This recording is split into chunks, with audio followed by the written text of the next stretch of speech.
Ladies and gentlemen, today we're going to be delving into the dark arts of tonality. Tone is one of those amazing things because it can make or break a sales conversation. It can make or break a cold call, a discovery call, it can make or break a public speaking engagement, and it's often the difference between a call that goes really well and one that goes really badly. Oftentimes it's not about the words that we say, but it's how we say them. So today I'm going to break down 5 things we should be thinking about that might make all the difference in our sales conversations. So number 1 is pitch variance. So pitch variance is your ability to go very low when it counts and go very high when it counts. And the reason that we do that is we want to accentuate certain parts of the conversation. If you imagine a cold call, all the body language is lost. Something like 70% of communication happens in non-verbal cues. So on a cold call, you've completely lost all of that. So all you've got is the words that you say and how you say them. So what you're looking for is, how do I make it sound like I feel the words a little bit more? How do I make it sound like the questions have that extra bit of enthusiasm behind them? And the bits where I'm really trying to get low and get introspective and empathize, how do I make sure that comes across? That's pitch variance. And interestingly enough, according to a study by the University of Michigan, sales pitches with greater pitch variability were 60% more likely to result in a successful sale compared to pitches with a monotone delivery. Rhythm and pace. The rhythm and pace with which you speak is also a crucial part of the conversation. It's the difference between those moments of umming and ahhing and those moments of more dramatic pause. The bits when you're rushing along a little bit more because you're really excited and you're trying to show that to the other side, and the bits when you're really slowing everything down and taking your time. Rhythm and pace are really important to make it sound like you're having an authentic, genuine conversation that makes you sound like a human being.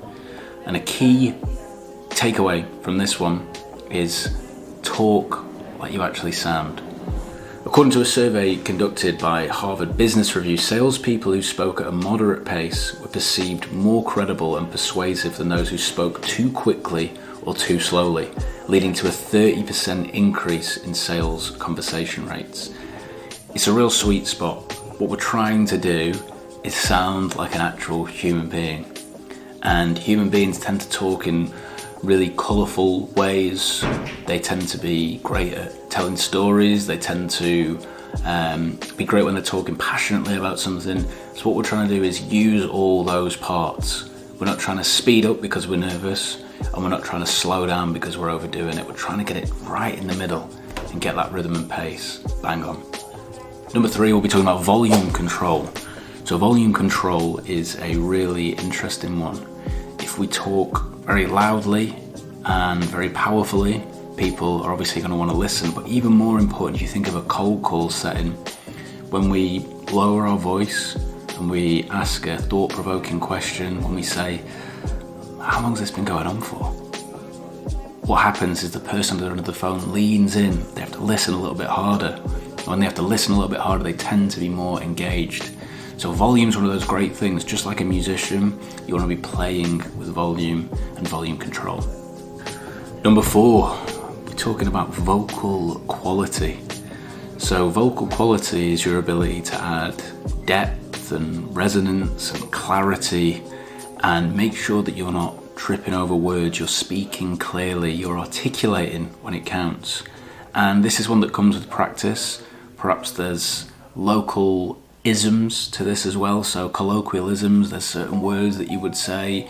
Someone from Yorkshire might sound very different than someone from Texas, and it's about leaning into the words that need to be leaned into, correcting the words that need to be corrected, so that you almost have a universal language. According to a survey by the International Journal of Research and Marketing, salespeople with a warm and inviting tone of voice experienced a 45% increase in customer engagement and satisfaction ratings compared to those with a cold or indifferent tone. So number 5, emotional expression. Emotional expression is a really interesting one. So like I was saying before, 70% of communication is lost on a cold call or even a Teams call, obviously Zoom, whatever you want to use. 70% of the expressing is lost because you don't have that body language, okay? So what you do have is the words that you say and the way that you say them. So it's that ability to be enthusiastic, to be empathetic, to be surprised. But a key thing to remember here is, how do I make the words sound like I mean them? So there's a big difference between telling someone that sounds really frustrating and also telling them, wow, okay, that sounds really frustrating. There's a huge difference, and that difference makes you sound much, much more genuine and like you're in the room. According to a study by the University of Pennsylvania, sales presentations that effectively conveyed emotional content were 63% more likely to result in a positive customer response and lead to increased sales and conversion rates. So it's really, really powerful to be able to convey that. And those are 5 tips, but I want to give you a bonus one.